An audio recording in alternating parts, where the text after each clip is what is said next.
I'm gonna force Ocho to be great. He ain't got no choice. You know, I've been a little bit, but I ain't gonna been too much where I have to change who I am. Hot tea. All right, so this clip was floating around yesterday of Shannon Sharpe checking Ocho Cinco on their podcast Nightcap about being late. I'm going to give y'all a little clip real quick because Shannon actually responded to this, but I want to let y'all know what happened. So check this out first. I'm here now. Let me ask you a question. So when you go to ESPN, you have people pick you up from the airport? Yeah. No, you don't.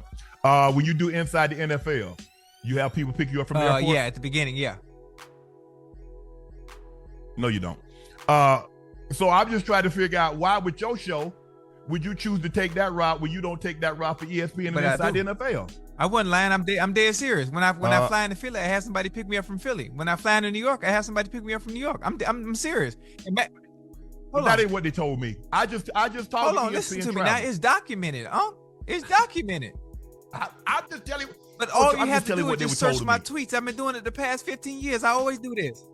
All right, so Shannon and Ocho had a little conscruffle, whatever you call it, a little back and forth. Now, before we get into Shannon's response, I want to say, first off, Shannon, you saying you talked to ESPN and the travel people, that was crazy. But I saw a lot of people saying Shannon Sharpe never had that energy for Skip Bayless. And I'm going to tell you why I'm here to shoot Shannon a little bail, but I can see what y'all talking about.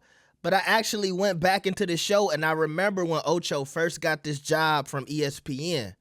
But first, I want to let y'all hear what Shannon said in response to this because everybody on the internet was making this a big deal. I'm gonna force Ocho to be great. He ain't got no choice. He ain't gonna have no choice but to be great. And when we rise with Nightcap, when y'all see, man, they did it. Man, said it. Ocho said they were gonna do it. That's what I expect from Ocho. And I just he was already gonna be cutting it close for time because of the flight got delayed, mechanical issues. And so at that situation, you know what? I got a show tonight. This is not this is not Friday. I don't have anything to do. I can take that route that I normally take, call somebody, have them pick me up. But you know what? I'm already cutting it close. Let me get a little more suitable situation to get to my workplace. So I know you guys tried to blow it up, try to make it something. I'm trying to big time Ocho. No, I just want Ocho to be great. And I think there's a level of professionalism and a kind of courtesy that comes along with being great, because there are two kind of pains that you get. You get the pain of discipline or you get the pain of regret. And if things don't work out, I can live with that. But I will not be, man, if I had only worked harder. So that's where I'm at. Ocho, I want you to say your piece. Man, I'm good. Man, we good. You know that. I don't pay them people no mind. You know, I'm gonna always be me. I'm gonna always be successful. I always have been. You know, you have your way of doing things. I have my way of doing things. You know, that's it. We gonna be successful no matter what. I always remain my authentic self. You know, I've been a little bit, but I ain't gonna been too much where I have to change who I am. All right, so y'all heard Ocho's energy at the end. He said, I'll bend a little bit, but I'm not gonna change too much. That was a message to Shannon. All right.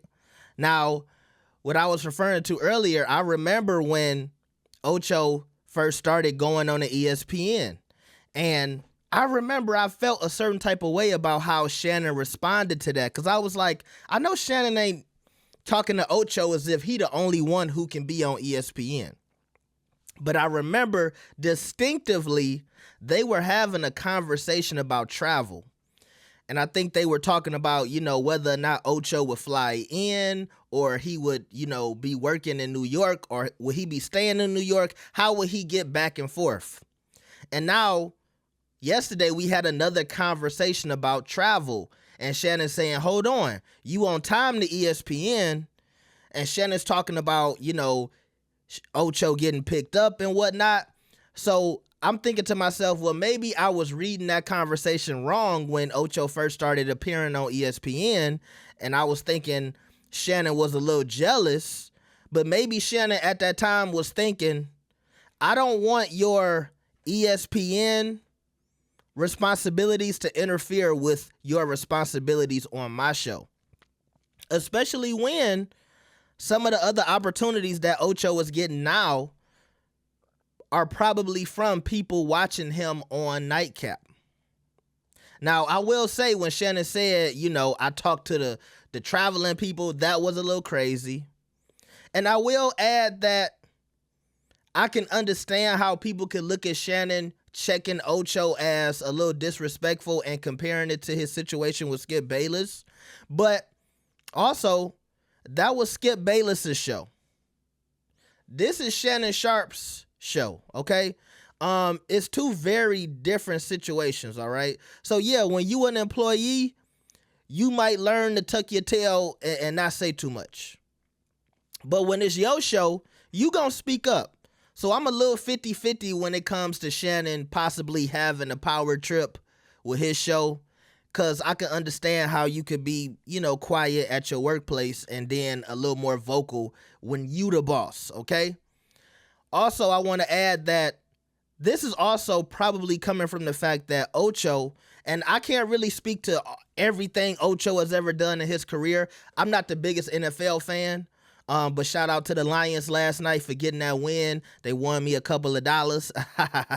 But anyway, I always get the sense that Ocho Cinco has this reputation for being a screw up. I know he's done multiple things in the past, reality TV and other things, and sometimes it felt like Ocho Cinco could never do something and make it stick. I don't know if people felt like he wasn't responsible. I don't know if people felt like he would never take things seriously, but we've seen Ocho Cinco bounce around from place to place when it comes to entertainment after football. And it might be a chance that people told Shannon, hey, I don't know about Ocho. Will Ocho be reliable? It's almost like when Joe Budden started his podcast. I remember when everybody thought Joe Budden was going to screw up his podcast. Everybody was waiting to see when he would, basically just give up and stop working. I remember Charlemagne the God, he had said some kind of sly remark about, the podcast will be cool as long as Joe actually follows through and stays committed. And so far, look, I want to say Ocho has been a really good addition to this show with Shannon Sharpe. I think he's a really good co-host to Shannon and can bring something different to Shannon's kind of more militant personality, where Ocho is more loose, more laid back, all right? And as a dude from Detroit, I love seeing Ocho with the new Cartiers on every week, all right? He got a new pair of glasses every week. I'm enjoying the show, and I want to see Ocho keep it up, so let me know what y'all think about this, man. Do you think Shannon was wrong for what he said about Ocho? I'm seeing a lot of people say, at the end, Ocho didn't really seem like he was too receptive. And do you think there will be bad energy going forward? Like the video and subscribe. I'll see y'all next time. Peace.